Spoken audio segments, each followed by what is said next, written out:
माननीय उपसभापति जी, आपके माध्यम से माननीय मंत्री जी, अभी आज मैं देख रहा था कि इस विषय पर तमाम सदस्यों ने अपनी चिंता व्यक्त की है और वो देश की सामूहिक चिंता है।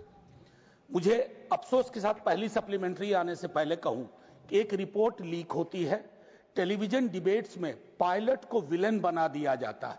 वो बेचारे दुनिया में आके कहेंगे नहीं कि हम गुनहगार हैं या कोई टेक्निकल मैलफंक्शन। खैर, मेरा पहला है कि जब FAA की federal US federal aviation administration की 2018 और यूके की सिविल एविएशन अथॉरिटी ने ये सारे एडवाइजरी पहले जारी की थे फ्यूल स्विच सिस्टम के लिए। अभी हाल में आपने खास करके बोइंग 737 और 787 एयरक्राफ्ट के लिए मैंडेटरी किया है कि आप उसकी ऑडिट करिए, उसकी सेफ्टी सिक्योरिटी मैकेनिज्म को चेक कीजिए। My question is, you have this input in 2018, since 2018, in 2024, why does it take a crash of this nature to do what should have been done in a routine way? Thank you. Sir, your question also has the answer. In a routine way, all these checks are already done. When there is a directive that is issued, then there is a special check that is done. But in terms of all the equipment that is there, according to the protocol that is listed, all the checks are thoroughly done. It is not that only when they say that this has to be checked, there is a special check that is done. All the fuel switches, all the cockpit, all the tires, everything get checked very robustly, very regularly.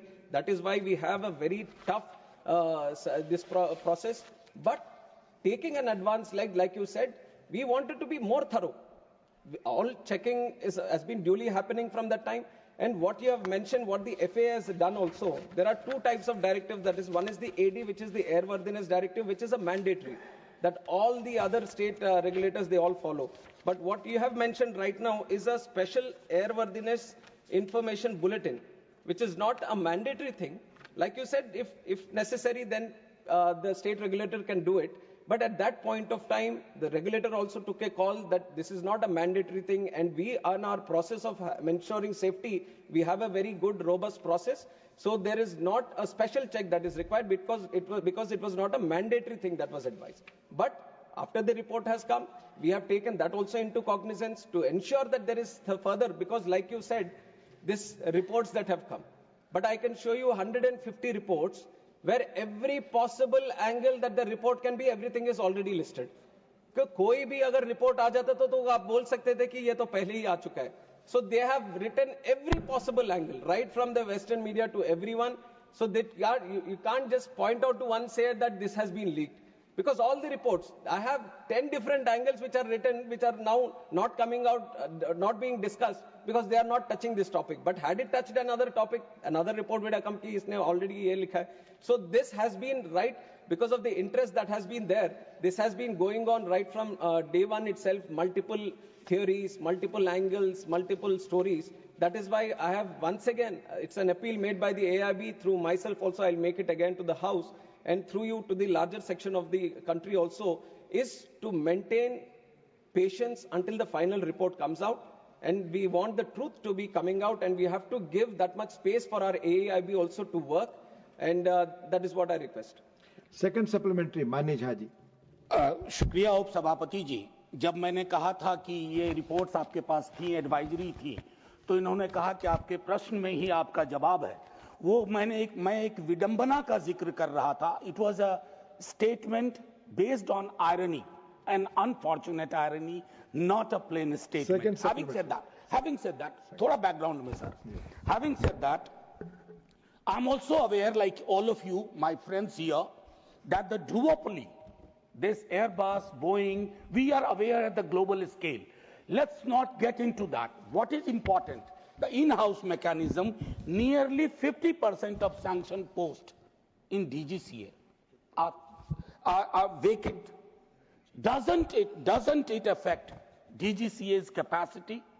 Particularly, I repeat, particularly when during the search, during the investigation, many newspapers reported this, that why such anomalies, ऐसी विसंगतियां तब क्यों बाहर आती हैं जब एक बड़ा हादसा गुजरता है, हादसा हो बैठता है, और फिर उसके बाद हम जागने की कोशिश करते हैं. Vacancies and sanctions. Sir, like I've said, the vacancies have been created because it was a request from the ministry. Now, with the growth that we have seen in civil aviation, we wanted more people within the DGCA. And these posts have been posts have been created in the last 2 years only. And the process, right? It's not that when you say that why are they vacant, it is not that we have stopped from recruiting. Right from the day they were created, we have started the process. It is a continuous process. It has to go through various cycles of recruitment also. And the only thing that I wanted to mention so that everyone knows a little bit about what is happening in this recruitment is that this is a very specific pool of people that we are trying to recruit. It is not that we have extensive pool of people. These are subject matter experts, especially in aviation. We are trying to pick up senior people that we are trying to pick up, and who have a demand internationally and in other wings also. And we have a lot of people coming in from Air Force, and they have their own preferences also. So there is a limited pool that we are trying to work with, and we have done every single, in fact, we have put in more effort to do this. That is why I have also mentioned that in the last year, 103 posts which have been recruited was the highest ever. Because we wanted to speed up the process, we wanted to ensure that DGCA, the posts that are created is well equipped and it is full of the people that have to be recruited and no vacancies. It is an ongoing process. This year we are committed to take in 190 more, and also in the future all the posts are being worked out in such a way that no vacancies, the situation of no vacancies does not arise.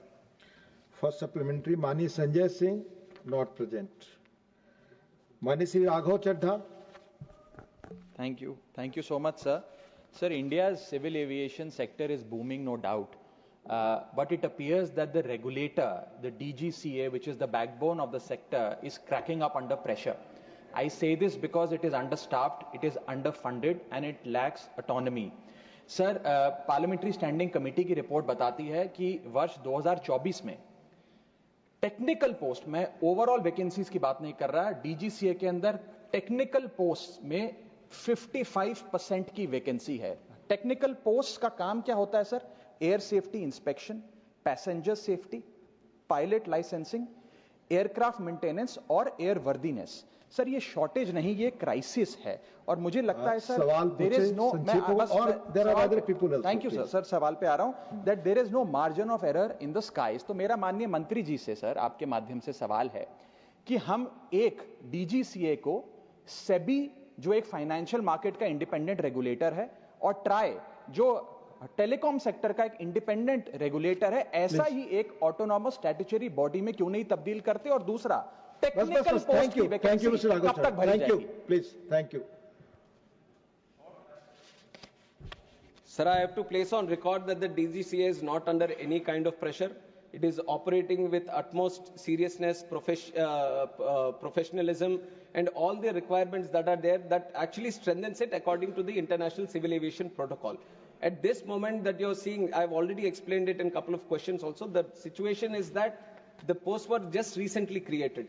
And like you said, when it comes to the technical posts, you need that right technical capabilities people only to be sitting in those posts. And when you look at that kind of experience, that kind of situation, then obviously the pool which is limited makes it much more difficult to engage these people. And these are people who are having to regulate the safety, which is of the prime most importance.